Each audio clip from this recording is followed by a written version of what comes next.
Bueno, ahí estoy grabando, en teoría. Así que arrancamos. Eh, Arrancamos con la clase. Vamos a mandar un mensaje igual acá por las dudas. Eh, no, ahí me pasaron algo. Bueno, vale, en vez de la grabación voy a probar una más. A ver. No, es mi usuario que no puede grabar. Bueno, vamos, empiezo a ver, estoy grabando localmente, así que arrancamos acá. ¿Sí? Voy a tirar un aviso en el canal, en este canal y listo.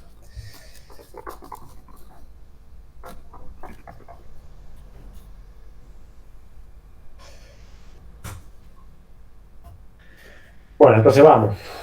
Arrancamos entonces la segunda parte de planificación. ¿Sí? Bien, repaso rápido hasta llegar a la parte que nos tocaba. Bien. Dijimos que para poder aprovechar la multiprogramación al máximo, se está viendo esto, ¿no? Que estoy proyectando, ¿todo bien ahí? La presentación. No, tenés que compartir pantalla desde acá. Tengo que compartir en el Meet, claro. Ah, Un quilombo, pero.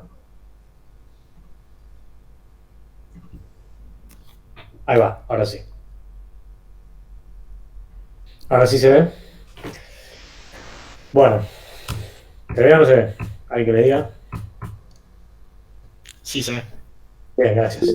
Entonces, dijimos que para poder aprovechar al máximo la multiprogramación se creaban muchos procesos y entonces, como la cantidad de procesadores siempre va a ser menor que la cantidad de procesos, por ejemplo en mi Mac yo tenía 6 cores y 400 procesos, es necesario coordinar todo ese quilombo y eso es la planificación. ¿Sí? Evitando escenarios como que, por ejemplo, algunos procesos se ejecuten más que otros, algunos procesos no ejecuten nunca, etc. ¿No? Entonces, la forma de lograr esta multiprogramación eficiente es a través de la planificación. Si yo tuviera un sistema monoprogramado, como hemos visto antes, toda la lógica de planificación no tendría sentido, porque solamente estarías ejecutando un solo programa a la vez. Esa coordinación le llamamos planificación, y así arrancó la clase hablando de 3 tipos de planificación: largo, mediano y corto plazo. ¿Sí?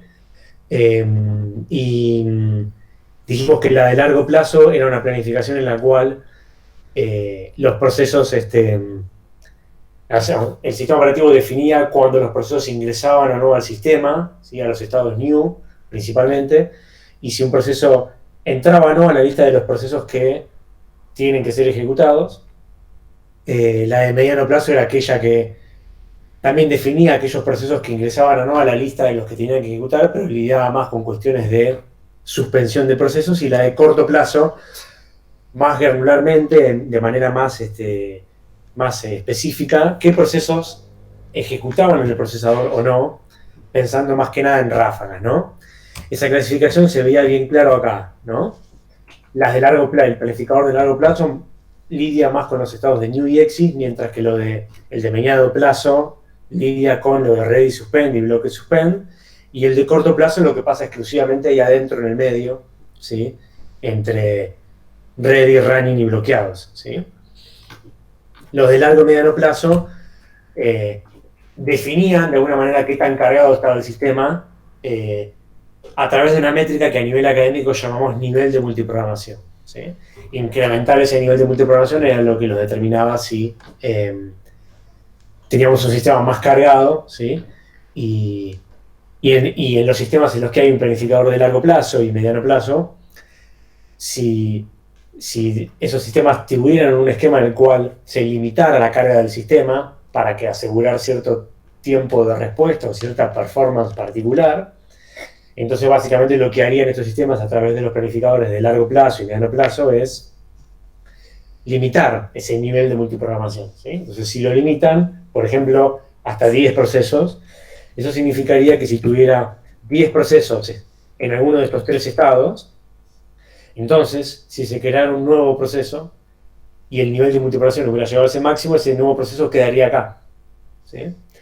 Y recién sería admitido cuando alguno de los 10 que estaba antes finalizara, ¿sí? De alguna manera, ¿no? Y después nos concentramos la parte de corto plazo, ¿sí? Que es el resto de la clase donde es el planificador que tiene la mayoría de los sistemas operativos, es el que es indispensable, y hablamos un poquito de que es el que ejecuta con mayor frecuencia, que toma decisiones más granulares, y que se va a involucrar típicamente cuando haya alguna interrupción, o cuando haya alguna llamada al sistema que de alguna manera bloquea el proceso, o alguna llamada al sistema que invite al sistema operativo a reconsiderar si tal vez algún otro proceso de mayor prioridad debería ejecutar o no. Bien, entonces en esa línea hablamos de criterios para evaluar planificadores orientados al usuario, orientados al sistema, ¿sí? Y hablamos de un montón de métricas, ¿sí? Tiempo de ejecución, tiempo de espera, tiempo de respuesta, ¿sí? Tasa de procesamiento. Métricas que están buenas para poder evaluar cómo se comporta un algoritmo, ¿no? Y que por ahí después podemos jugar a usar esas métricas para evaluar algún algoritmo con un contexto particular, ¿no?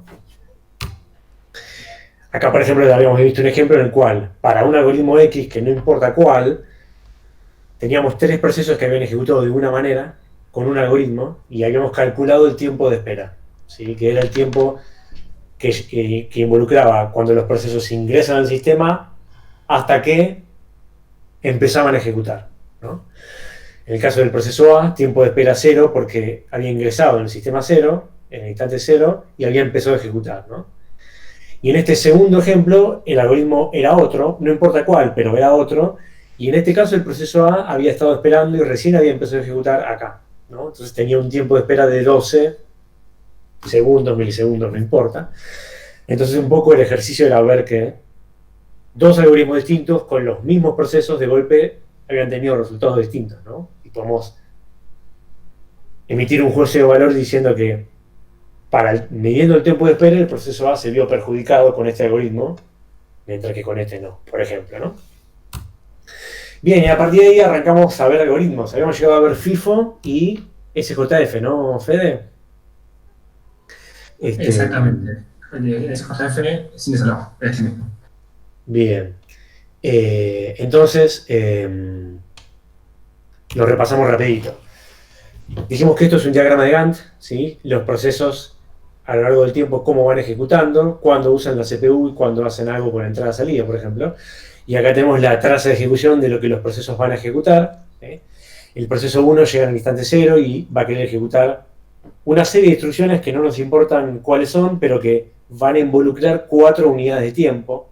Podemos imaginar 4 segundos, 4 milisegundos, no importa. Y después va a realizar una operación de entrada-salida bloqueante, ¿sí?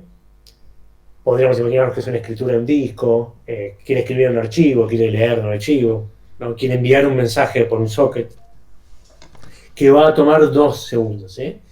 Y cuando termine, va a hacer una operación que involucra la CPU, de vuelta, yo que sé, puede estar recorriendo una lista, sumando valores, no importa, que va a tomar 1 segundo y después va a finalizar, ¿sí? Y lo mismo para estos con distintos instantes de llegada y otros valores acá. Entonces, ¿cómo se comporta el primer algoritmo de planificación de corto plazo? Recuerden, sí, que estamos parados acá, ¿no? En el corto plazo, ¿sí? Mirando algoritmos de corto plazo. Entonces, ¿cómo se comporta el primer algoritmo de corto plazo, que es FIFO? ¿Sí? ¿Cuál es el criterio de FIFO? El primero que llega es el primero que ejecuta, ¿sí? Ordena la lista ready, ¿sí? Por orden de llegada, ¿sí? Entonces, lo que vimos es, bueno, en el instante 0, tenemos el proceso 1, que es el único que está en el sistema, porque estos todavía no llegaron, ¿sí? Llegan al instante 1 y 2, entonces empieza a ejecutar, ejecutando esos 4 unidades de tiempo que habíamos visto acá, ¿sí? Y después ejecuta una operación de entrada-salida y se bloquea. En este tiempo ya no está más usando la CPU, ¿sí? Y lo que va pasando es que en el instante 2 y en el instante 3, naturalmente, o perdón, en el 1 y el 2, acá esto no queda demasiado bien, pero bueno, lo que dibujamos acá abajo, ¿sí? Es la lista de ready. Esta lista, los procesos que están en estado ready, ¿sí? La ponemos como para abajo, ¿sí? Ordenada por orden de llegada, y lo que vemos es que ya llegó el proceso 2, acá, naturalmente, porque llegó el instante 1, entonces lo dibujamos. Y en el instante 2 ya llegó el proceso 3, entonces tenemos los 2, ¿sí? Por lo tanto, cuando estamos parados en el instante 4 y el proceso 1 se bloquea, ¿qué es lo que pasó acá? introdujo una syscall bloqueante.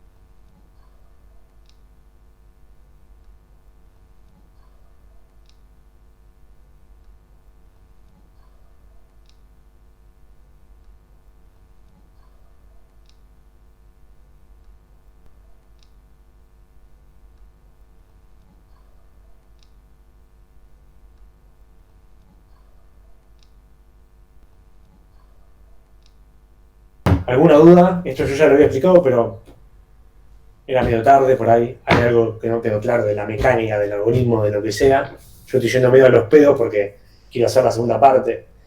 Y después queda lo de hilos y encima estoy re caliente porque no pude grabar. La puta que los parió. Pero bueno, ¿alguna duda?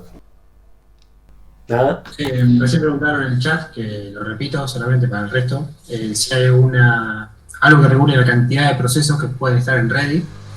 En realidad, no la cantidad, ahora puede surgir la pregunta en base a eso, pero no para la cantidad. La cantidad en teoría es infinita, está limitada por la cantidad de memoria que hay, tal vez espacio en disco. Lo que sí hay procesos que regulan tal vez el orden, la llegada y demás, pero no la cantidad. Claro. O sea, la cantidad de procesos como número,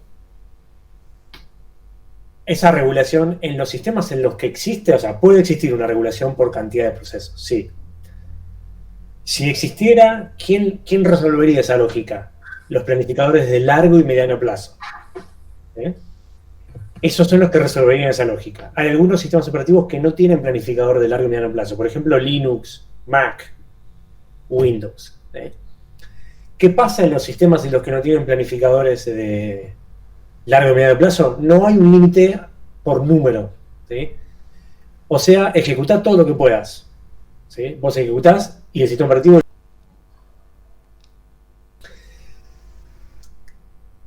teóricamente va a iniciar todo lo que pueda, todo. ¿Qué limitantes puede llegar a haber? Una, si tuvieras un sistema sin memoria virtual, que es un concepto que todavía no vimos, pero me lo tengo que traer un poquito. Memoria virtual es un concepto en el cual vos la memoria RAM la expandís y usás el disco como si fuera parte de la memoria RAM, entonces tenés una memoria RAM más grande, ¿sí? Que no es un sistema perfecto y que tiene sus problemas, pero expandís de alguna manera la memoria RAM. En los sistemas donde no existe eso y solo tenés la memoria RAM, va a llegar un momento en el cual vas a querer cargar el proceso y el sistema operativo no va a encontrar suficiente memoria RAM para cargar ese proceso que quiere ocupar, por ejemplo, 200 megas, por decir algo, ¿sí? En ese caso, si tenés un sistema medio choto, blue screen, como dicen por ahí, si no, nada, el sistema operativo te dirá, che, no puedo cargar el proceso porque no hay suficiente memoria. Nos vemos en el infierno, volvé más tarde. ¿Sí? Y otra cosa que podría pasar, en realidad, antes de llegar a ese tema, si vos tenés memoria virtual, lo que pasa con los sistemas con memoria virtual, que son los más comunes, es que la memoria extendida es muy grande, entonces no es tan común que se llene esa memoria. Pero lo que pasa es que se empieza a usar mucho ese pedazo de la memoria extendida, cuya principal desventaja es que es más lenta que la memoria RAM. ¿Ok? Esa memoria extendida que se usa como si fuera la memoria RAM no es otra cosa que el disco y es más lento. Entonces, ¿qué es lo que pasa antes de llegar a ese límite? El sistema empieza a andar muy lento. ¿Sí? Porque, imagínate esto, vos tenés un proceso que agarra una variable y le suma un valor. ¿Sí? De golpe esa operación tarda muchísimo. ¿Sí? Porque en vez de modificar un dato que está en la memoria RAM, el sistema tiene que terminar escribiéndola en el disco, porque tu memoria RAM está guardado en el pedazo de la memoria RAM extendida que en realidad está en el disco y es más lento. ¿Sí? Entonces todo se vuelve más lento. Entonces la conclusión es que lo más probable es que nuestros sistemas que no tienen una limitante por nivel de multiprogramación, es que se vuelvan muy lento probablemente a la gran mayoría que les estoy contando esto estarán diciendo, sí, me pasó alguna vez. Y ese es el síntoma principal. Entonces el usuario o alguien reinicia la máquina, ¿no? O si es un servidor, empieza a responder demasiado lento, salten métricas y alarmas si es que están bien configuradas. Y termina entrando algún administrador para reiniciar la máquina, ¿sí? O si tenés algún gestor de aplicaciones o de containers o de cosas que están corriendo, ese gestor que está corriendo en otro lugar detecte que eso está medio lento y reinicie la máquina, redeploye la aplicación en algún otro lugar, ¿sí? Esos son los posibles escenarios. No sé si con esto responde un poquitito a la pregunta. Sí, no, tal vez. Sí. Me quedé solo. Ojalá. No escuché, pero creo que dijiste sí, sí entendí. Sí. Sí, lo había escrito, pero sí, gracias. Dale, bárbaro. Bien, entonces, volvemos. ¿Cuánta bronca que tengo por esto? Perdón, tengo muchísima bronca, realmente. Bueno, ¿quedó alguna duda por responder en el chat tal vez? ¿No? No. Vos, Fede, ayúdame, ¿no? Listo. Bien, entonces seguimos.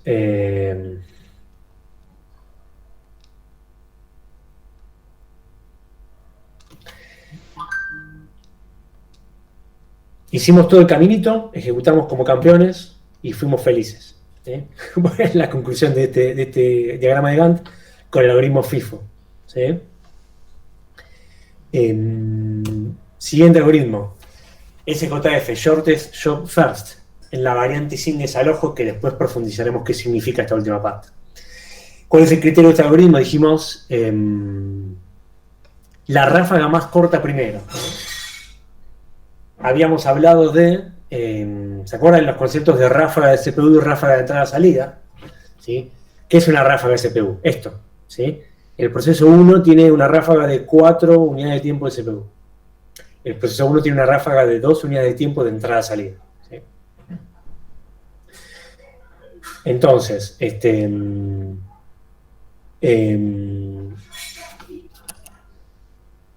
denme un segundo.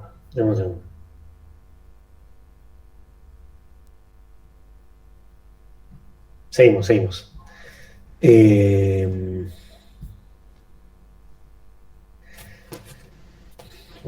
No seguimos. Un segundo.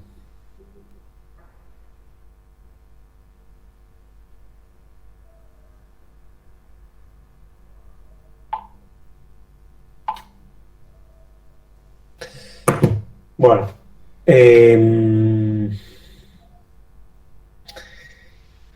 Entonces el criterio acá es la ráfaga más corta primero. ¿Sí?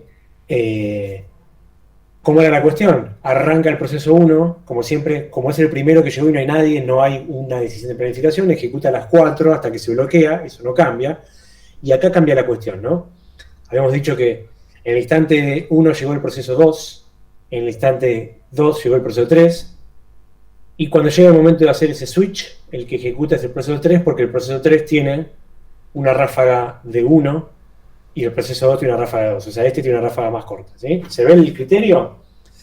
El espíritu de este algoritmo no es que los algoritmos se inventan porque sí, sino el criterio es el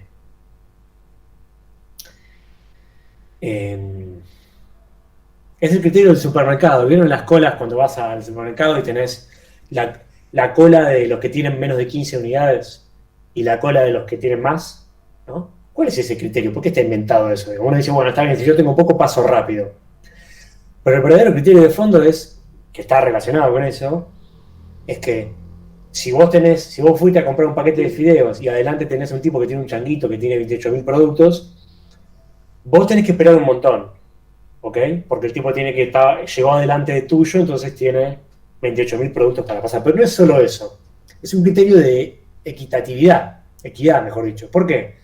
Porque si vos invertís el orden y vos pasas primero con el paquete de fideos y el tipo con el changuito lleno pasa al final, y comparás los tiempos de espera, ¿sí? Digamos, relativizados con el tiempo que vos ibas a estar en la caja, vos con tu paquete de fideos tuviste que esperar muchísimo tiempo, cuando en realidad cuando vos fuiste pasaste el paquete de fideos y pasaste rápido, mientras que si lo invertís, vos esperás poco, ponés el paquete de fideos y te cobraron, y el tipo que está atrás tuyo, que tenía 28.000 artículos, tampoco tiene que esperar tanto comparado con lo que iba a estar en la caja, ¿se entiende? ¿No? Entonces se dice, bueno, ¿por qué no hacemos que los que tienen poco tiempo para procesar, para estar en la caja, que pasen primero? Total, está bien, hago esperar a los que tienen mucho, pero como ya tenían mucho para ejecutar, no los estoy perjudicando tanto, ¿sí? ¿Me siguen un poco con este criterio? Entonces, ese es el criterio de un SJF, ¿sí? Bien, entonces, caminito completo. Entonces, ejecuta este primero, se bloquea para hacer una entrada-salida. Fíjense lo que pasa acá, ¿sí? En el ejemplo estamos diciendo que, para este ejemplo de este APPT, ¿sí?, hay una sola CPU y un único dispositivo de entrada-salida, ¿sí? Entonces, tiene que esperar, ¿sí? No puede iniciar la entrada-salida, la inicia acá, cuando se terminó acá, ¿está bien? Y cuando queda bloqueado, naturalmente, ¿quién es el único que puede ejecutar? El proceso 2. Acá no hay una decisión de planificación. Lo que pasa es que es el único que puede parar ejecutar porque este está haciendo la operación de entrada-salida en estado bloqueado. Y este está esperando para hacer la entrada-salida también en estado bloqueado, ¿sí? Entonces este arranca para ejecutar y hace la entrada-salida acá, ¿sí? Bien. ¿Cómo continúa esto entonces? Se bloquea, hace la entrada-salida y acá, en este momento, continúa el proceso 1, ¿sí? Acá nosotros incluimos a este, sí, lo incluimos, ¿no? Está bien. Acá fíjense lo que pasó, proceso 1 y proceso 3, ¿sí? Es clave para estos ejercicios de planificación, y esto lo van a tener que tener en cuenta ustedes cuando hagan la práctica el sábado y después cuando lo hagan potencialmente en el parcial. Esto es una ayuda a memoria, ¿no? O sea, ¿qué es lo que solemos pedir cuando ustedes tienen que realizar un diagrama de Gantt en un ejercicio de parcial o final? Nosotros les pedimos esto, ¿sí? Pero esto está bueno que lo hagan como una manera de tener un traqueo de quién está en la lista de ready en cada momento, porque si no uno se suele perder, ¿sí? Entonces nos paramos acá y vemos que tenemos el proceso 1, proceso 3 y que en esta resolución fue el proceso 1. ¿Pero por qué? ¿Sí? ¿A qué comparamos del proceso 1? La próxima ráfaga que tiene para ejecutarse, 1, comparado con la próxima ráfaga del proceso 3, ¿sí?, que es 2. ¿Se entiende? 1 es menor que 2, entonces gana la ráfaga más corta, ¿sí? No se hace, fíjense que siempre pensamos en ráfagas, o sea, lo que estaría mal sería pensar para ver cuánto tiene para ejecutar el proceso 1 y comparar, agarro 4, lo sumo con 1 y me imagino una especie de procesamiento total. Eso estaría mal, ¿sí? Porque el planificador de corto plazo mira ráfagas. Por eso siempre miramos esto o miramos esto. Entonces gana el proceso 1, ejecuta, termina. Acá este estaba bloqueado, por lo tanto inevitablemente ejecuta este y después ejecuta este y termina, ¿sí? Bien. Hasta acá con el SJF y el FIFO, ¿sí? ¿Alguna duda en particular del SJF? ¿Alguna cosa que no haya quedado claro por qué ejecutó uno y no el otro? ¿Ah? No. Bueno. Bárbaro, vi que ahí estuvieron charlando. Está buenísimo ya que Fede me da una mano ahí respondiendo algunas dudas. Bien. Una consulta. Sí. ¿Por qué después del proceso 3 no está la entrada-salida? Si es solo uno. A ver, vamos a usar el punterito para marcar esta parte. ¿En qué instante? ¿En qué instante? Claro, después del 5, ¿por qué no viene la entrada-salida? En el instante 5, ¿no? Bien. Claro. Porque. ¿En el instante 5 decís? Sí. Bien. Porque los dispositivos de entrada-salida, todos los dispositivos, manejan una operación a la vez, como si fuera la CPU. Esto, si si hilamos un poco más fino en la parte de entrada-salida, hoy en día ya existen dispositivos que de alguna manera pueden manejar muchas cosas a la vez, pero nosotros como cátedra también no entramos, digamos, en esa optimización, para así decirlo, así que nos quedamos con un esquema más tradicional donde los dispositivos, al igual que la CPU, manejan una operación a la vez. Y en este enunciado está planteado, ¿sí? Esto yo lo puse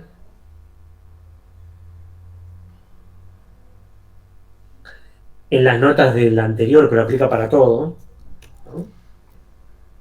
Que en este ejemplo nosotros tenemos una CPU y un dispositivo de entrada-salida. Por lo tanto, como los dispositivos realizan una operación a la vez, nada más, como una licencia altamente válida, aunque no en un 100%, que nos tomamos en la cátedra, y en este ejemplo tenemos un solo dispositivo, entonces, nada, el dispositivo está ocupado, ¿sí? En este instante está siendo usado por el proceso 1. ¿Está bien? Entonces, este tiene que pegar, ¿sí? ¿Está bien? Le pongo muchos peros a esto porque cuando lleguemos a la práctica, a un parcial, puede aparecer un ejercicio donde haya dos dispositivos distintos de entrada-salida, ¿ok?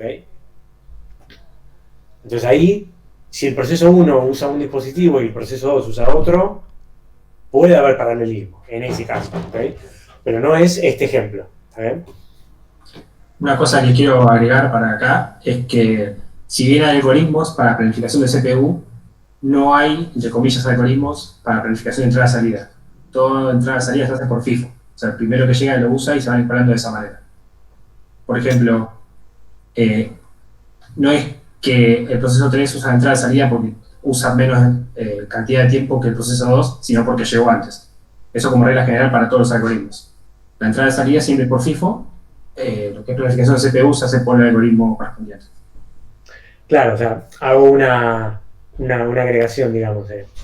No es que no hay planificador de entrada-salida, sino que los hay y los vamos a ver en la clase de entrada-salida, pero ahora estamos viendo solamente planificación de la CPU, ¿sí?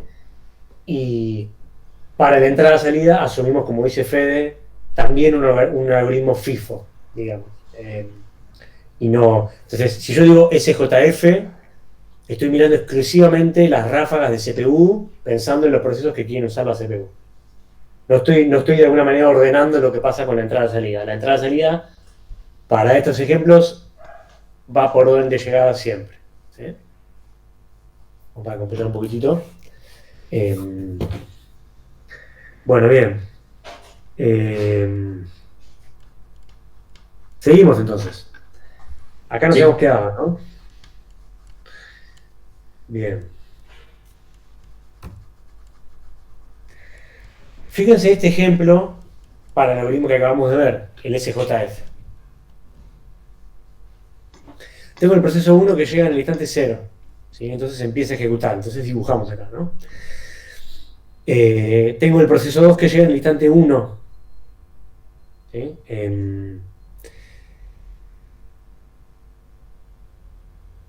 ¿Y qué pasa? El proceso 1 tiene 2 para ejecutarse, 2 unidades de tiempo. Por lo tanto, en el instante 1, acá no está más o menos a escala. Cuando llega el proceso 2 llegó acá a la mitad, ¿sí? ¿Qué pasa con el proceso 2? Está esperando en ready, ¿sí? Todavía no puede ejecutar porque el proceso 1 llegó antes y está ejecutando. Le queda una unidad. Miren lo que pasa acá. En el instante 2 llegó un nuevo proceso, ¿sí? El proceso 3 con una ráfaga de 2. Entonces, ¿qué es lo que pasa cuando el proceso 1 termina de ejecutar y el algoritmo de corto plazo dice, bueno, tengo que mirar la ráfaga más corta primero de quiénes? Del proceso 2 y del proceso 3, ¿no? Entonces, ¿qué es lo que va a decidir? Obviamente el proceso 2, ¿no? Porque tiene una ráfaga más corta. ¿Estamos de acuerdo? El 3. Perdón, el 3, que tiene una ráfaga más corta, gracias. Entonces, ¿qué pasa si esta situación se repite en el tiempo, ¿no? Entonces, antes de que el proceso 3 termine, o sea, en el instante 3, llega el proceso 4 también con una ráfaga corta, ¿sí? Entonces, para cuando el proceso termina, ¿quiénes están esperando? el proceso 2, que todavía no ejecutó, y el proceso 4. ¿Y quién tiene la ráfaga más corta? El proceso 4. Imagino que les queda claro el patrón que se está formando acá, ¿no? Nosotros que estudiamos sistemas y digamos que gran parte de nuestra disciplina implica el skill de encontrar estos patrones que se repiten, ¿no? Constantemente tenemos un ejemplo en el cual llegan procesos nuevos que tienen más prioridad que un proceso que llegó hace mucho tiempo, ¿sí? Que es el proceso 2, y que estuvo esperando hasta finalmente poder empezar a ejecutar acá.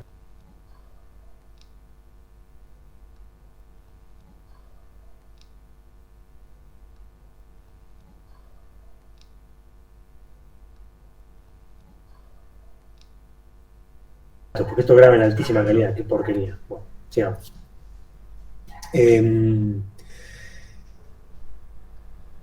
Claramente se da una situación de poca justicia, ¿no? Porque está bien, el algoritmo decía que la ráfaga más corta primero, pero este tuvo que esperar ya una alta cantidad de tiempo y imagínense una situación peor, ¿no?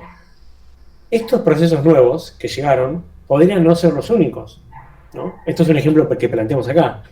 Pero ¿qué pasaría si constantemente llega un proceso 6, un proceso 7, un proceso 8, un proceso 9, el proceso 3 que terminó vuelve a empezar? Si todo el tiempo llegan procesos nuevos con ráfagas más cortas, ¿sí? Podríamos tener una potencial situación en la cual este proceso 2 no ejecuta nunca, ¿sí?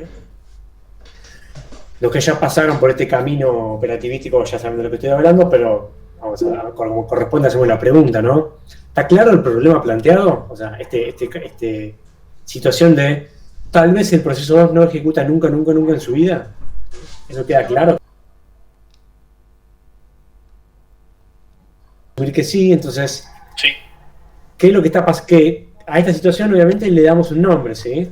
Vamos a decir que el proceso 2 sufre starvation, ¿sí? Es el término en inglés, en castellano se llama inanición, ¿sí? Esa es la terminología que usamos para este tipo de problema, ¿sí? Bueno, entonces acá hay una definición de starvation, más o menos armada con cuidado para que sea lo más clara posible, ¿sí? Es una situación en la cual se la deniega a un proceso la posibilidad de usar un recurso. Está buena esta definición genérica porque la CPU es eso, digamos, es un recurso. Y a lo largo de la cursada vamos a ver que hay otros casos donde para otros recursos también podemos tener una situación de starvation, ¿sí? Entonces, es una situación en la cual se le deniega la posibilidad de recurso, básicamente porque aparecen procesos con mayor prioridad, ¿sí? Constantemente, ¿sí? ¿Podría pasar esta situación en un algoritmo como este, como FIFO? La respuesta es no, ¿sí? Porque, ¿cuál es el criterio de FIFO? El orden de llegada. ¿Cuál es el criterio de SJF? La ráfaga más corta primero. Entonces, ¿puede un proceso llegar al pasado? Y, a menos que el programador haya inventado el condensador de flujos, todos sabemos que no se puede, ¿sí? Acá donde armaríamos una encuesta, o yo vería cuánta gente se ríe con este chiste que corresponde a una película que se hizo en el año 85. Pero si no la vieron, shame on you, ¿sí? Y véanla, ¿sí? Voy a tomar una pregunta en el examen sobre esto, sobre qué significa condensador de flujo. Si no la saben, están todos desaprobados. Entonces, no puede un proceso llegar al pasado, naturalmente. Por lo tanto, siempre llegan después. Entonces, nunca un proceso va a tener más prioridad que un proceso nuevo. Entonces, claramente este algoritmo, FIFO, no puede sufrir starvation, mientras que este algoritmo sí, ¿eh? Entonces empezamos a encontrarnos con este caso. Algunos algoritmos sufren algunos problemas que otros no, ¿eh? Entonces ya podemos decir, y dejarlo marcado a fuego, escrito en ese cuaderno que estamos escribiendo, digamos, como campeones, en cursiva, en un documento. Algunos se están tatuando toda la clase, que el SJF es un algoritmo que sufre starvation, mientras que FIFO podemos decir que no, ¿sí? Estamos por acá, creo que no. Bueno, ahí está la definición. Bien. Segundo problema que tiene este algoritmo, ¿sí?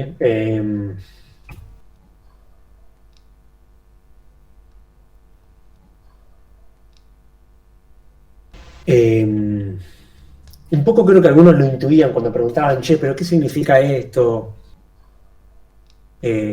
¿Cómo puede ser, ¿no? Que yo puedo saber que va a ejecutar 4? Yo les dije un poquito que, bueno, que eso nos tomábamos la licencia como cátedra de asumir que esa información estaba retrospectiva sobre un proceso que ya había ejecutado, ¿no? Pero ahora volvemos y ahora ponemos la lupa sobre esto. ¿Cómo puede alguien, imaginemos el sistema operativo, saber que el proceso va a ejecutar 4 y que después va a ejecutar 1? ¿Sí? Y la respuesta posta es, no puede saberlo, ¿sí? Es imposible de determinar. A menos que los programas estén hechos en un mecanismo de un lenguaje de programación que sea tan limitado que vos puedas leer las instrucciones y saber exactamente qué va a hacer el programa, entonces poder calcular. Y eso no pasa casi nunca, digamos. Si yo tengo un programa que tiene un if y va a ir para un lado o va a ir para el otro, es imposible saber para dónde va a ir, porque depende del contexto de ese momento. ¿Cuánto va a valer una variable en ese momento que depende de un valor que recibió por un mensaje? Imposible saber, ¿sí? Entonces, estos valores son imposibles de predecir, por lo tanto este algoritmo es imposible de implementar en la vida real. Y por otro lado, es lo que necesita. O sea, el algoritmo necesita saber de cuánto es la próxima ráfaga para poder comparar, ¿sí? Entonces, el algoritmo de CQTF es imposible de implementar en la versión pura, ¿sí? Como lo vimos acá. Pero si le agregamos alguna magia loca, va a ser posible. ¿Y en qué consiste esa magia loca? Bueno, hoy en día con toda la disciplina de Big Data, Machine Learning, todas esas cosas que están pasando, yo creo que cada vez estamos más cerca de inventar algo bastante escalofriante como una especie de condensador de flujos, ¿no? Y a riesgo de filosofar y tirar un poco de fruta, ¿qué estoy queriendo decir con esto?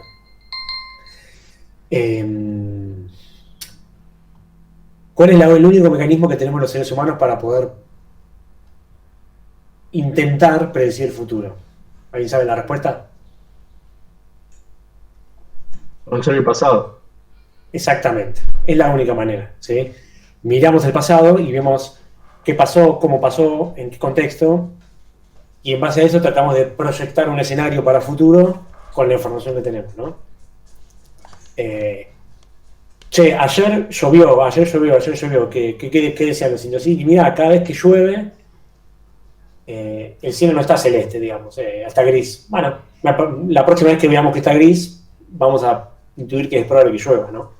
Es eso, ¿sí? Si uno tiene la suficiente información necesaria y la capacidad de procesamiento para poder procesar todo eso, que eso es lo que está empezando a pasar de manera zarpada hace 5 o 10 años, ¿no? Hablo de Big Data, hablo de Machine Learning, Data Science.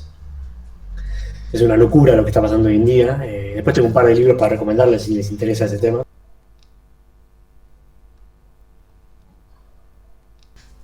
Tomar decisiones, proyectar, y también no se podía hacer. Y que no era un problema de que no había la inteligencia incluso, a pesar de que se ha desarrollado mucho, en algunos casos faltaba esa inteligencia, por ejemplo, no sé, redes neuronales. Pero en otros casos era simplemente una cuestión de cantidad de información y capacidad de procesamiento.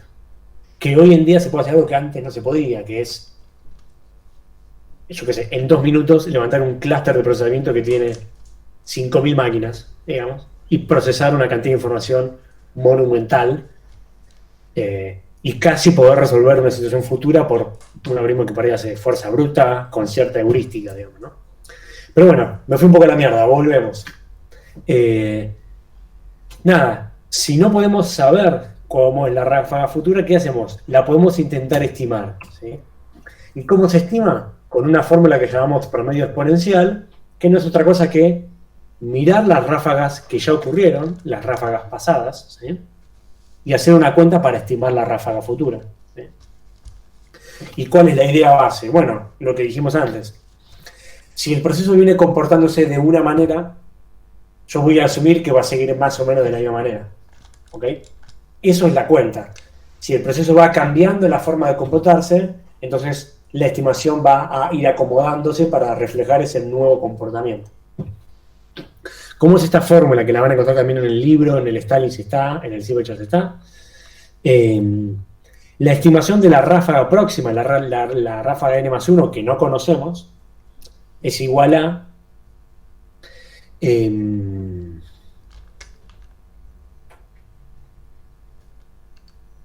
esto no me gusta como está escrito, pero bueno, no importa. La ráfaga que ya ocurrió, la ráfaga pasada, esto representa esto del instante n, imaginemos que n es el instante que acaba de ocurrir, digamos, ¿no? Multiplicado por un coeficiente que ahora vamos a ver, más otra variable que es la ráfaga estimada del instante que pasó, que también es un dato que tenemos, ¿no? Porque lo venimos estimando todas las ráfagas, ¿no? Entonces, la estimación de la ráfaga futura es igual a la ráfaga real que ya pasó, la ejecución posta que tuvo el proceso, y la ejecución que habíamos estimado que iba a ocurrir, ¿no? Pero en ambos casos sumados y multiplicados por un alfa, ¿sí? Ese alfa es una constante que está entre 0 y 1, ¿no? No sé cómo están con un tema de probabilidad estadística, pero si le ponen un poquito de foco se van a dar cuenta de que lo que está pasando es que como esto está entre 0 y 1, lo que estoy haciendo es dividir un poco y ponderar estos dos valores, ¿no? Imagínense que el alfa es 0,5. 0,5 por este valor, 1 menos 0,5 da 0,5. Entonces lo que está pasando es que estoy como disminuyendo el peso de este valor en 0,5 a la mitad, ¿no? Y disminuyendo el peso a la mitad. ¿Se entiende? Imagínense que vale 0,7 el alfa. 0,7 por esto. ¿Y acá qué pasaría? 0,3, ¿sí? Por esto. ¿Qué es lo que estaría pasando ahí? Le doy más peso a este valor al multiplicarlo por 0,7 que a este valor que lo multiplico por 0,3. ¿Me siguen? Entonces, ¿cuál es el...?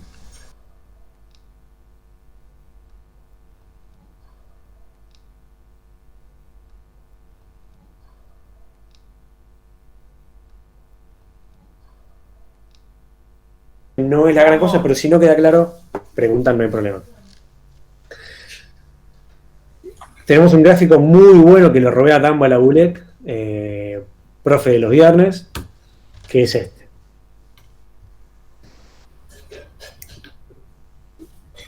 Imagínense un ejemplo en el cual estas barras en azul representan lo que el proceso realmente ejecutó a lo largo del tiempo, ¿sí? 8, ejecutó 10, ¿sí? Y tenemos una estimación con un alfa de 0,5. Justo la mitad. Lo que pasaría en este ejemplo con estas ejecuciones sería esto. ¿Qué significa esto? Nos paramos acá. De hecho, nos paramos en el instante anterior, acá, ¿sí? Hago la cuenta de la estimación con el alfa en 0,5 y el resultado me da que la próxima ráfaga estimada del proceso está acá. Imagínense que es 4,5, ¿no? Por acá. Estimo esta ráfaga, ¿sí?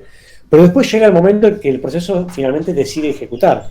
Obviamente que el proceso no va a ejecutar 4,5, ejecuta lo que realmente tiene para ejecutar, ejecuta 8, ¿sí? Entonces lo que pasa acá es, estimé 4,5, esto lo estoy a ojo, no valga la redundancia. Pero la estimación no dio tan buena, porque el proceso ejecutó 8, ¿ok? Próxima estimación. El proceso, yo estimo, y digo, bueno, hago las cuentas locas, esto es una cuenta matemática que la hago, y me da, la próxima ráfaga estimada significa que el proceso va a ejecutar 7, supongamos. Bárbaro. ¿Cuánto ejecuta el proceso? A ver. Yo solo quiero ejecutar 4. Bueno, entonces ejecuta 4. Y así viene boyando esta ráfaga estimada. Y si se dan cuenta, en algunos casos le pifia fiero, como en esta, ¿sí? Y en otros casos está un poco más cerca de la realidad. Se ve acá, mira, fíjense, este es el mejor caso posible, ¿sí? Donde está muy cerca de lo que realmente pasó, ¿se ve? No, le pifia, Sí. Le pifia también porque tenés mucha diferencia entre la anterior y la que sigue. Como hubo un pico muy alto, se me fue muy para arriba y la que vino después era muy baja. Y te pregunto, ¿y esa diferencia, digamos, a qué responde, digamos? ¿Qué te imaginarías, digamos? O sea, ese proceso cambió el comportamiento, ¿no? O sea, dejó de comportarse de manera predecible, ¿no? Claro. Eso es lo que pasó. Acá viene predecible, mira, ejecuta 10, 10, 10, y acá, pum, de golpe completamente impredecible porque cambió el comportamiento, ¿no? Así que un poco la fórmula lo que hace es eso, che, si en tu pasado venís así, bueno, yo voy a asumir esto, ¿no? No me queda otra. Bueno, acá me cagaste, cambiaste comportamiento. Ahora, la fórmula se intenta acomodar, porque fíjense la próxima estimación. Si bien no estimó un 2, estimó un valor más abajo. ¿Por qué? Porque la ráfaga estimada futura mira el comportamiento real de la ráfaga anterior. Entonces se acomoda y baja un poco, ¿se ve? Entonces eso se va acomodando con el tiempo. ¿Qué opinan sobre los valores? Eso. Sí. No, eso de los valores, preguntalo. Claro. ¿Qué opinión tienen sobre los valores rojo, que es más chico, y el azul, que es más grande? ¿No? Por ejemplo, no sé, veamos el rojo, ¿no? ¿Alguien se anima a esbozar algún análisis? El rojo le puso un alfa de 0,2, entonces el 0,2 pondera, le da muy poco valor a la ráfaga real anterior y le da mucho más valor, porque 1 menos 0,2 es 8, a la estimada anterior. Y fíjense lo que pasa, ¿no? ¿Qué opinan? ¿Alguien tiene alguna opinión sobre esto? No se va a mover mucho del valor inicial. Empezó en 6 y va a estar siempre cerca del 6. Correcto. Correcto. Y ampliando un poco eso, está teniéndose en cuenta el valor anterior, ¿no? Porque si esto sube, fíjense que esta ráfaga sube en el tiempo, ¿no? Como que a la larga va subiendo, ¿está bien? Imagínense que fuera 10 hasta el infinito. ¿Podríamos concluir que finalmente esto llega a 10? La respuesta sería sí. Porque esto está subiendo, ¿no? Pero ¿qué diferencia hay entre esto y verde? Que los cambios son más pequeños al Exacto. tener un alfa más pequeño. Este subió más rápido que este, ¿no? Pero ambos están subiendo, ¿estamos de acuerdo? Entonces, este alfa hizo que la adaptación sea más lenta, ¿ok? Pero eso no significa que no se adapte, solo que es más lento. Entonces, ocurren cosas interesantes como que este comportamiento de acá, miren cómo pasó con el alfa. Está bien, el tipo estimó acá, ¿no? Me recagó.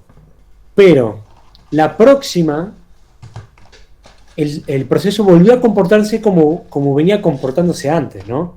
Podríamos decir que este era el comportamiento normal del proceso y este fue una especie de excepción. Y después este por ahí es un comportamiento normal, que es algo que puede pasar. Esta ráfaga dice, uy, tal vez este es el nuevo comportamiento normal, bajo mucho, pero esta ráfaga no le creyó tanto y se mantuvo acá. ¿Se ve? Y eso que tuvo de bueno, que en la próxima no se fue tanto abajo, entonces no le pifió tanto. ¿Se entiende? Mientras que la ráfaga esta y la 8, que es la más jugada, estimó un cambio muy brusco y al final terminó siendo doblemente falso. Entonces, ¿qué es lo que podemos concluir con estos casos más extremos? Un alfa más chico le toma más tiempo adaptarse al reflejo de la historia, mientras que un alfa más grande se adapta más rápido. Pero eso no significa que el alfa más grande sea el mejor, ¿no? Porque yo podría poner 1 como caso extremo. ¿Por qué el alfa grande puede ser malo, digamos? ¿Qué se imaginan, digamos? Porque en los cambios más bruscos la pifia un montón. Correcto, pero en aquellos casos en los que los cambios bruscos sean esporádicos. ¿Ok? Si yo tengo un proceso Claro. que normalmente se comporta así y cada tanto salta, mejor no creerle demasiado, porque si no voy a pifiarle demasiado, entonces prefiero estimarle más lento, ¿no? Tal vez. O sea, acomodar más, porque estos son excepciones, tal vez. Que todo proceso va a tener una excepción en un momento que va a tener una ejecución rara, ¿no? Ahora, por el contrario, si pongo un alfa muy corto, estoy por ahí switcheando mucho. Fíjense cómo switchaba el alfa de 0,8 acá. De acá para abajo, para arriba, para abajo, para arriba. Y por ahí el proceso estaba estabilizándose, ¿no? Ahora, por el contrario, un alfa chico, o tendiente a ser chico, puede ser necesario cuando yo tengo un proceso que no es muy estable y que salta, ¿no? Tiene una estabilidad corta, salta mucho. Ahí por ahí no me conviene, no sé, estar demasiado estable, sino que prefiero saltar, yo qué sé. ¿Sí? Estos análisis que yo les estoy planteando no son los únicos ni los definitivos, ¿no? Pero lo que quiero hacer un poco es el juego de pensar, ¿no? Cuándo puede servir o no cada caso, ¿no? Creo que alguien en algún momento había abierto el micrófono para decir algo y por ahí yo no lo dejé. No sé si alguien quiere por ahí hacer un comentario más. ¿No? Bueno. Yo, Sí. ¿puedo decir algo? Sí, No, se me ocurre que si sabes que no vas a tener muchos procesos con distintas demoras, pero es que debes estar muy seguro cuando pasas de uno a otro, entonces ahí te conviene que la sea alto. O sea, tenés que ser muy sensible a ese hecho. Ahora, si vas a tener muchos procesos de distintas duraciones, entonces ahí no te debería importar. O más bien, no creo que te sirva. Exactamente, está muy bueno ese análisis, me gusta. Y eso es algo que, y aparte es clave, porque no nos olvidemos que este planificador es de todo el sistema operativo, así que de alguna manera tiene que servir para todos y tiene que haber un patrón común, ¿no? Por eso ahí entra en juego el sistema operativo para qué tipo de problemáticas está pensado, ¿no? Y qué configuración le puede dar un administrador cuando sabe cómo va a ser usado el sistema operativo en cuestión, ¿no? Lo voy a hacer usado para una máquina de escritorio, para jugar al buscaminas, va a ser un servidor que va a estar todo el tiempo minando bitcoins, va a hacer procesamientos batch de larga duración, porque hace procesamientos de big data. Esos distintos tipos de problemáticas lanzan distintos tipos de procesos que tienen comportamientos comunes entre sí cada uno, ¿sí? Entonces, eso son buenos indicios para entender cómo poder tunear un sistema y el planificador sería uno de esos casos, ¿no? Por ejemplo, procesos de Big Data probablemente tengan comportamientos más estables que hagan mucho uso de la CPU, por ejemplo, ¿no? O procesos de data mining, por ejemplo, de machine learning, por ejemplo, más estables donde hacen mucho de CPU, tal vez procesamientos interactivos que resuelven requests donde hay del otro lado seres humanos, tal vez eso sea más difícil de predecir porque los seres humanos son más impredecibles y depende del caso, depende del tipo de sistema, ¿no? Pues ahí un poco es lo que puede pasar, así que me parece que está buenísimo eso que planteas. Bueno, ¿algún otro comentario o algo que alguien quiera mencionar? Tengo una duda. ¿Se podría tener más de un algoritmo configurado y que a lo mejor depende del tipo de proceso que va a ejecutar, usa un algoritmo o usa otro? Está buenísima la pregunta. Como poder se podría, pero yo no conozco sistemas operativos, tampoco conozco muchos igual, pero de los más comunes, donde eso se puede hacer, la verdad. En Linux, Windows, en todos tenés un planificador con un algoritmo. En algunos, como Linux, podés cambiar el algoritmo y te da tipo 2 variantes más, pero lo cambias para todo, digamos. Sería interesante encontrar sistemas, tal vez los hay, donde haya muchos planificadores y vos puedas decir, che, si el proceso es de clase A, va con este planificador, y si es de clase B, va con este otro. Pero habría que analizar también la problemática de cómo vos vas a poder hacer un buen uso de tu sistema con 2 planificadores que son distintos, ¿no? Pero bueno, me parece interesante, ¿no? Sí. Eso más o menos se resuelve con colas multinivel. Pueden tener distintos planificadores para diferentes colas. Exacto. Es lo mismo, pero lo vamos a ver en los slides, imagino. Sí, ahora lo vamos a ver. Sí, es verdad. Así que no es lo más común, pero en realidad hay una variante de algoritmo en realidad que ahora vamos a ver con Fede que lo habilitaría un poco. Ahora lo vemos cómo. Porque está supeditado a algunas cuestiones. Bueno. Gracias. De nada. Bueno, bien.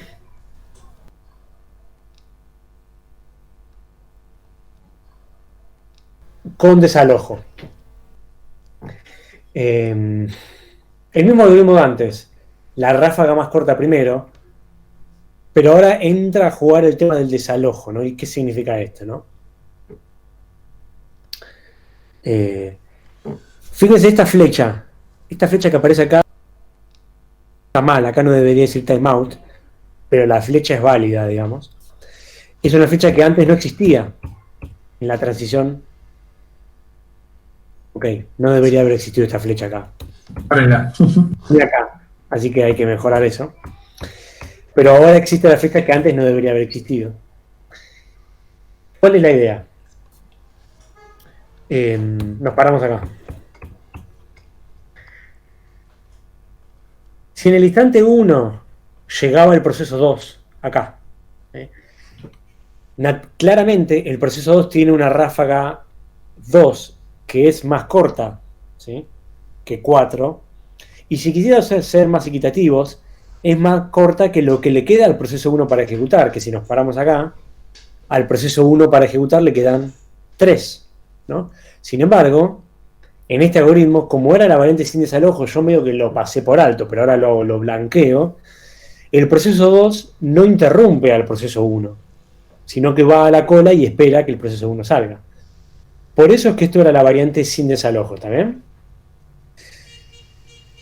La comparación de quién gana la ráfaga más corta se hace cuando el proceso sale porque se bloquea, o cuando sale porque finaliza, ¿eh?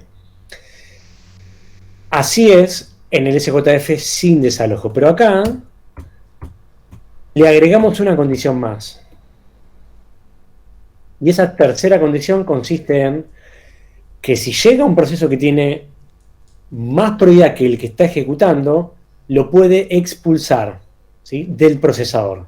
Por eso se dice que es con desalojo, ¿sí? Entonces, ¿cómo sería? Creo que es el mismo ejemplo que teníamos antes.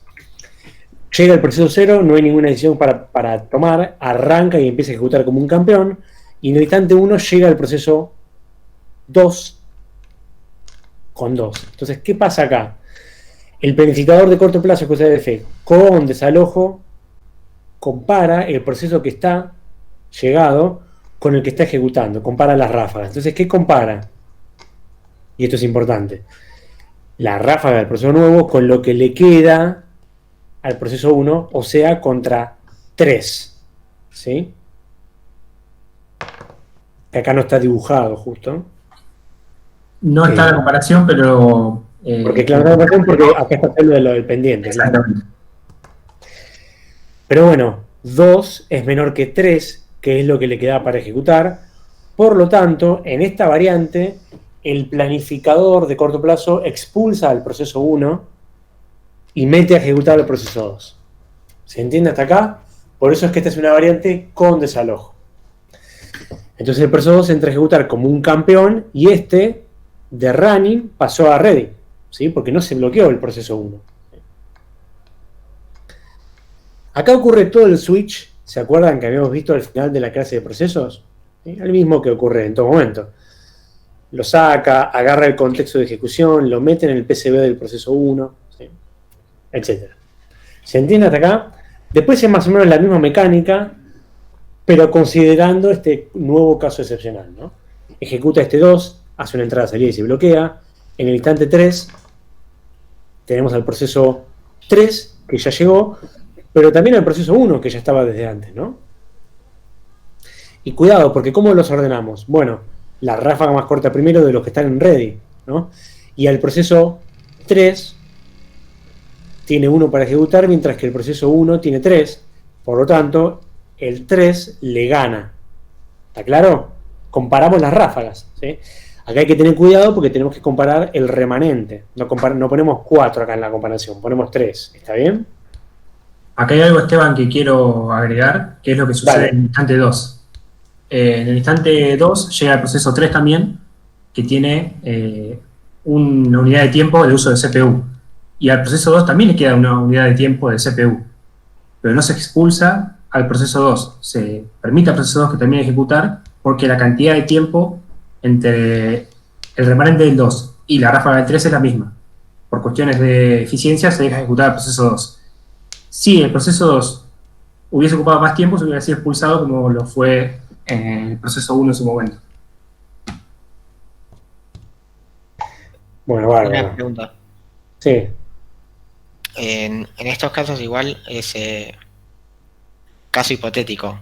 En el mismo instante 2, además del proceso 3, hay un proceso 4, siempre desempata FIFO, ¿no? ¿Me das una mano, Fede, que estoy justo con una cosita? No, después daremos un criterio que es qué sucede en caso de que haya diferentes tipos de empate, porque a la cola de Reddit pueden llegar más procesos por otros eventos y luego explicamos bien cuál es el criterio para desempatar en caso de que lleguen varios. Ah, ok. Y una cosa más. Este igual sigue teniendo el mismo problema del otro SJF, de la inanición creo que era, que si el proceso 1 fuera muy largo y me siguen llegando cortitos, se va a quedar esperando. Exactamente, exactamente. En este caso, si se crean procesos nuevos y todos los procesos que se crean siempre tienen una ráfaga de CPU igual a 1, el proceso 1 quedaría en inanición. Gracias. De nada. Bueno. Paso respondo a la pregunta, ¿y qué pasa con el proceso que se estaba ejecutando? ¿No vuelve a ejecutarse de nuevo? El 1, momentáneamente no, porque tiene una ráfaga de CPU mayor, que es de 3 en este caso, a la espera, porque había ejecutado 1 en el instante 0 y le quedaron 3, y se ejecutan el 2 y luego el 3, y recién ahí ejecutará el 1 como se ve en el gráfico. ¿Quedó más o menos eso? Bueno. Seguimos.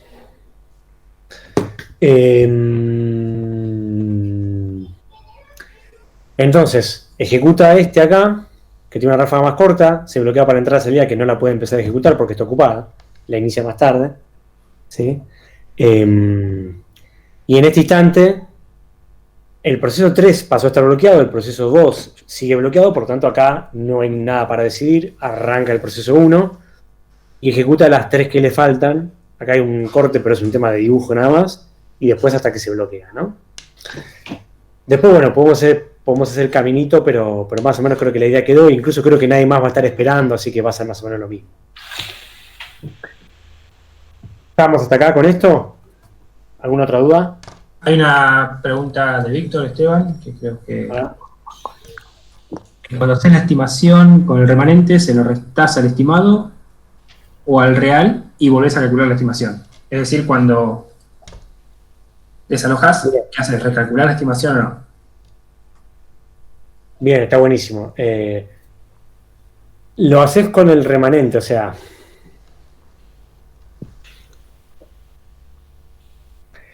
cuando hagamos la práctica lo vamos a resolver uno de estos con estimadores para que lo tengan bien en claro. Pero lo que pasa es lo siguiente cuando vos estás estimando. Si tengo que elegir, imagínense acá, yo elijo entre la ráfaga real próxima 1 del proceso 3 y esta ráfaga del proceso 1 que es 3, justo se contraponen confuso. Si yo estuviera en el algoritmo con estimadores, porque no conozco las ráfagas reales, lo cual se parece a la vida real, lo que yo compararía serían las ráfagas estimadas, primero, porque obviamente no conozco la real, ¿ok? Entonces, en los ejercicios que vamos a hacer, cuando tengamos que usar estimadores, calculamos la estimación próxima y comparamos y decidimos quién ejecuta primero en base a la estimación. Por lo tanto, yo acá tendría que, yo me podría imaginar decir, bueno, la ráfaga estimada próxima es 1, la ráfaga estimada próxima es 3, comparo, gana este por ráfaga estimada más chica y después lo mando a ejecutar.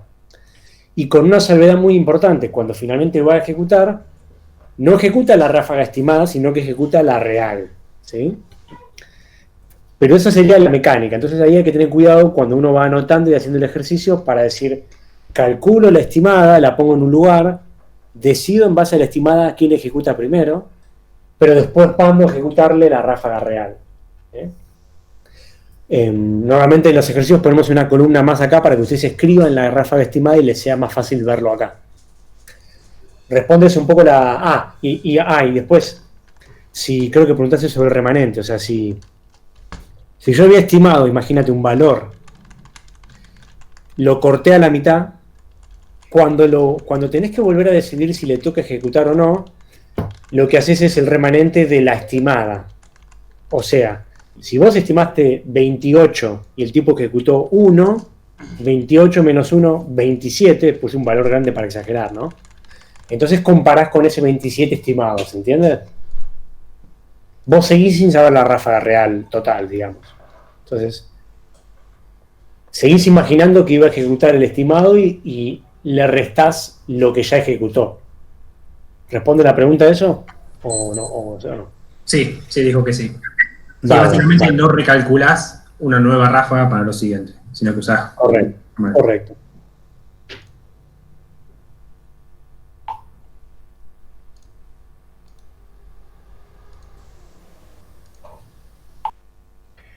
Ustedes miran las charlas desde YouTube, ¿no? O la mayoría las terminan mirando desde Drive. ¿Cómo termina siendo al final? ¿Sirve que la suba a YouTube? ¿Sí, no? Más o menos. ¿Cómo la ven? Para mí sí está bueno en YouTube. Todos en YouTube. Hasta ahora ninguno dijo Drive, así que. Bárbaro. Por un mostreo de 7, digo claramente que ninguno mira Drive, salvo Mauro. Pero bueno. Bien, perfecto. Igual YouTube es lo mismo, así que. Mismos controles y demás, incluso más cómodo. Sí, aparte es acceso libre, así que estamos bien. Bueno. Seguimos entonces. Bien,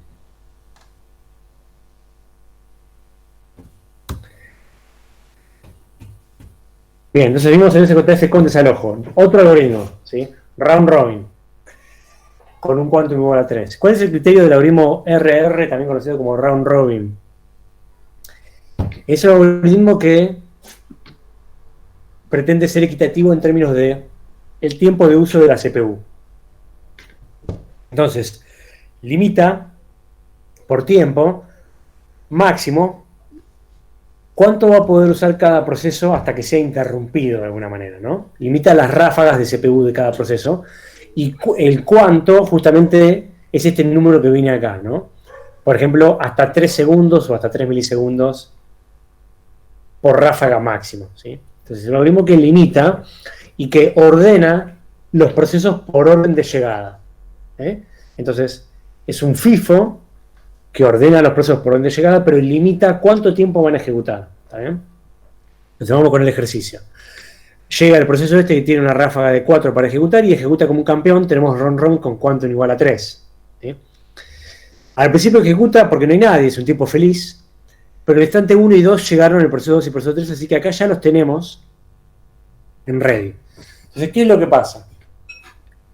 El proceso llega a su máximo de quantum, que es 3, quería ejecutar 4, pero llega al máximo, entonces es interrumpido. ¿Sí? ¿Cuál es el mecanismo que usa el sistema operativo para poder gestionar esta interrupción? Las interrupciones de hardware, ¿sí? Las que vimos en la primera clase. Hay una interrupción que es la interrupción de clock, que decimos de reloj, ¿sí? Y que el reloj le manda esa interrupción a la CPU cada cierto tiempo, de manera regular. Se usa también para marcar la hora, ¿sí? A veces. Entonces, ¿qué es lo que termina pasando? El sistema operativo configura interrupción para que sea enviada a la CPU cada 3 segundos. ¿Sí? Entonces, cuando ocurren 3 segundos, el proceso es interrumpido, se llama el sistema operativo y funciona perfecto, porque el sistema operativo dice, ok, yo estaba en un round robin, ocurrió la interrupción de clock, entonces el proceso ya cumplió con el quantum, por tanto, le toca ejecutar a otro. ¿Se ve?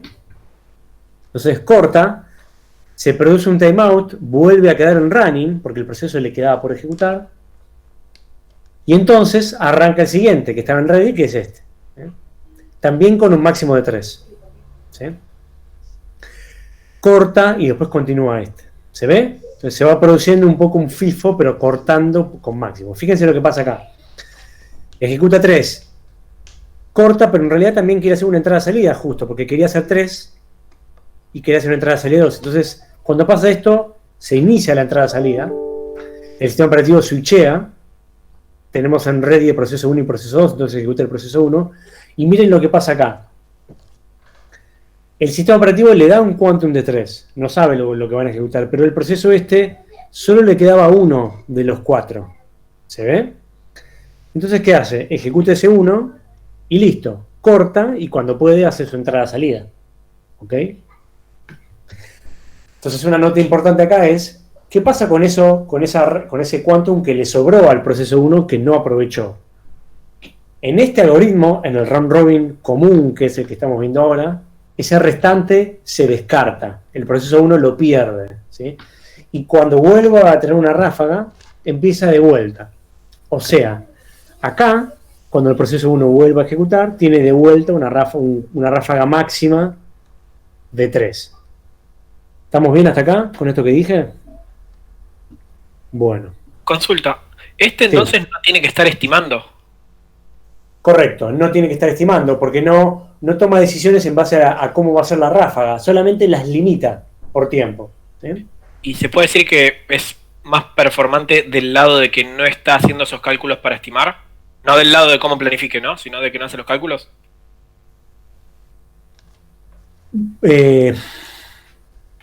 No, o sea, está bien tu razonamiento, pero pasa lo siguiente.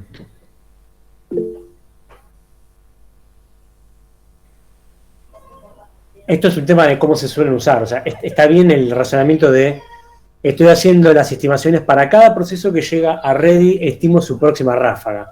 Y acá no tengo esa cuenta, está bien. En ese sentido, esos cálculos no tenés, pero en términos de procesamiento administrativo, a la larga, round robin probablemente sea un poco más lento, porque las constantes interrupciones van a ser más frecuentes que un SJF sin desalojo. Porque vos estás todo el tiempo interrumpiendo por tiempo, todo el tiempo. Y cada vez que interrumpís, hay un cambio de modo, entra el sistema operativo a ejecutar y sale. Entonces, es cierto que esas cuentas no las haces, pero hay que hilar más fino porque para terminar de comparar y definir. O sea, yo te voy a hacer una comparación rápida ahora. Es probable que el round robin tenga un poquito más de procesamiento administrativo que el SJF sin desalojo, pero tal vez esté empatado o aplique lo que vos decís comparándolo con el SJF con desalojo, ¿sí? Porque el SJF con desalojo interrumpe más, digamos, ¿entiendes? Así que, pero está bueno el razonamiento en ese sentido, porque no estás haciendo esa cuenta, ¿sí? Pero el round robin tiene más interrupciones generalmente, entonces habría que ver un poquitito qué onda, ¿sí? Ok. Yo quiero que anoten un término.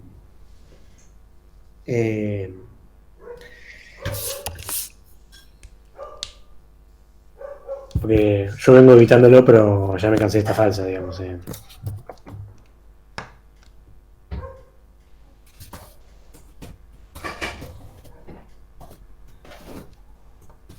Este término. Overhead. Yo vine hablando de procesamiento. Deme un segundo, que tengo una situación de caos acá.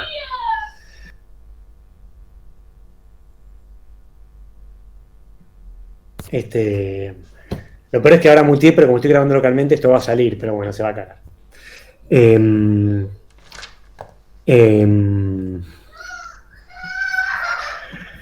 Seguimos, aunque bueno, sé que se escucha, pero bueno, les pido disculpas. O sea, no puedo controlar eso.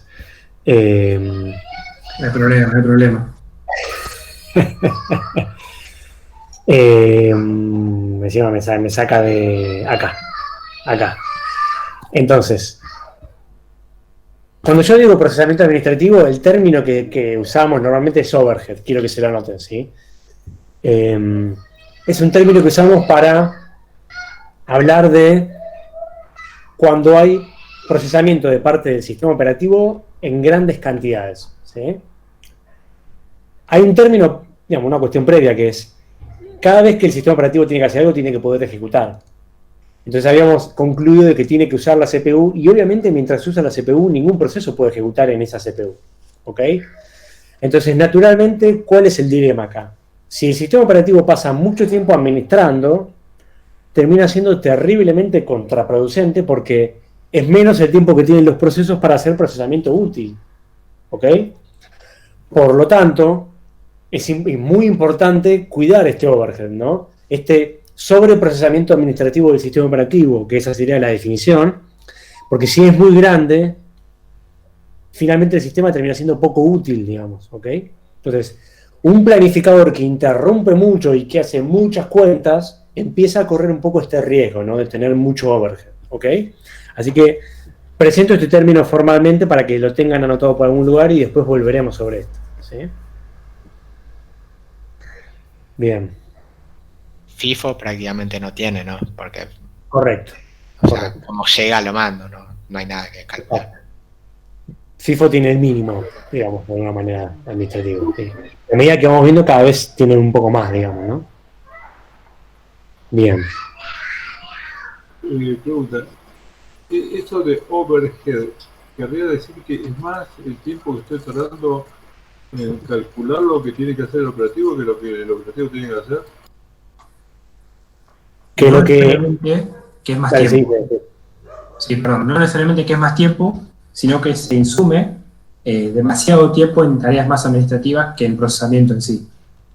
El sistema operativo tiene que intervenir bastante seguido en cualquier algoritmo, o sea, hay que hacer tareas igual, en cambio de contexto y demás.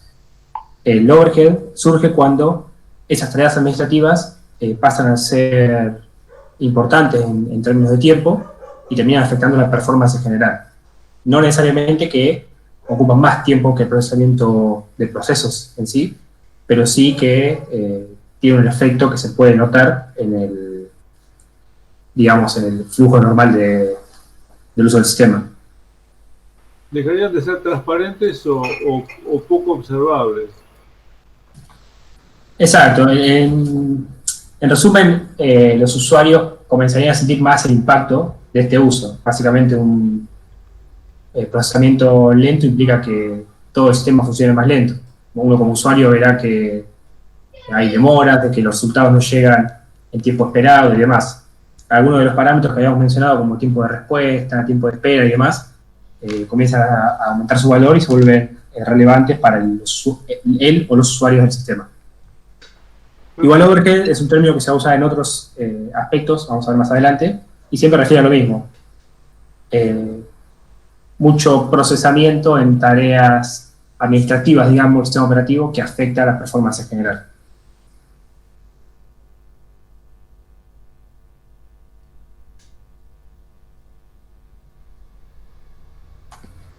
Si tienen alguna otra consulta, puedo ir resolviendo ahora. Sí, perfectamente. Imagino que el SJF tiene que mirar cuánta ráfaga tiene cada uno de los procesos encolados en cada unidad de tiempo que pasa.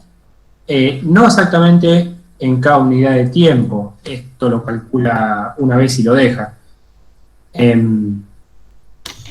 Siempre que hablamos de que se estima la ráfaga, ¿no? Obviamente cada vez que llega un proceso nuevo, calcula un estimativo para ese proceso, reorganiza Redis y luego ejecuta. Lo que sí sucede es que la cola de Redis se reorganiza basado en cualquier proceso nuevo que llegue a esa cola. Exacto. Exactamente. Bueno. Seguimos por acá. Si no hay más dudas. Sí, Fede quedó a cargo. Yo tengo ahí un quilombo. Tengo una crisis nuclear acá. No hay problema, no hay problema. ¿Una consulta? Sí. Uno en el diagrama de Gantt no termina de ver al sistema operativo, ¿no? Lo que está haciendo. Tipo, puede deducir que capaz hay un cambio de contexto, un cambio de modo, pero no se ve reflejado en tiempos. Podríamos reflejarlo esto. O sea, nosotros en esta clase, para simplificar, elegimos no mostrarlo para enfocar más que nada en los algoritmos, pero en otros ejercicios podemos pedirles que lo que se grafique, y nosotros les daríamos información y a veces lo pedimos, que graficar el involucramiento del sistema operativo cada vez que hay un switch y cada vez que corresponde. Porque sí, toma un tiempo eso, sí. En estos casos elegimos que sea 0 para sacar eso de la ecuación y concentrarnos en los algoritmos, digamos.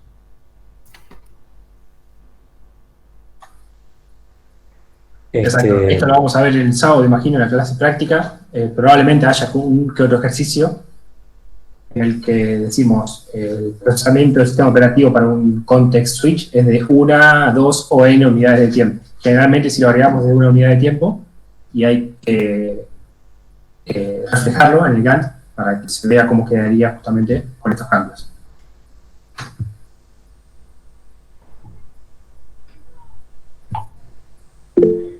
Bueno.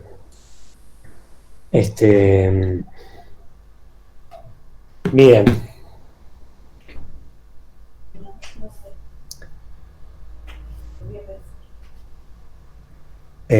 Sí, claramente no sé si vamos a llegar con todo lo de hilos. Tal vez podemos hacer una introducción.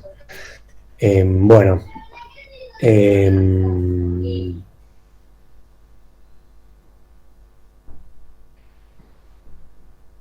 Acá. Entonces, ya vimos round robin. Acá hay ejemplos con distintos quantum, ¿sí? De round robin. Quantum muy chicos, quantum muy grandes. Acá para forzar un poco el tema de ver qué pasaría, ¿no? Fíjense qué ocurre. Si los quantum son muy chicos, tenés un nivel de equitatividad muy alto, porque cada uno ejecuta más o menos la misma ráfaga. Acá solamente ejecuta una ráfaga muy larga porque no había nadie más para ejecutar. Y acá, si tenés un quantum muy largo, lo que termina pasando es que se parece a FIFO el algoritmo, ¿sí? Porque nadie es interrumpido si los quantums son muy grandes, ¿sí? Naturalmente, ¿cuál es la contrapartida de tener una alta equitatividad con un quantum muy bajo? Lo que decían antes, mucho overhead, ¿sí? Acá tenés muchas interrupciones en un periodo corto de tiempo, ¿sí? Así que, ejemplos para ver ahí. Estoy seguro que hay un administrador que cambió el flag lo voy a matar, pero bueno. ¿De grabar? El flag de no grabar, sí. Sí, seguro. Eso lo miramos para que seguro lo encontramos. Ahí creo que Natalia está mandando un mensaje. De última, te aviso, Fer, por si. Fede, por si. Por si quieres pingarla, como para que te avise, yo qué sé, o algo así. Igual no creo que vean nada ahora, pero bueno. Bueno, Virtual Round Robin. Vamos a ver y hacemos un corte. Una variante del round robin, ¿sí? ¿Qué es lo que le agrega? Vieron que habíamos visto el caso de qué pasaba cuando el proceso acá.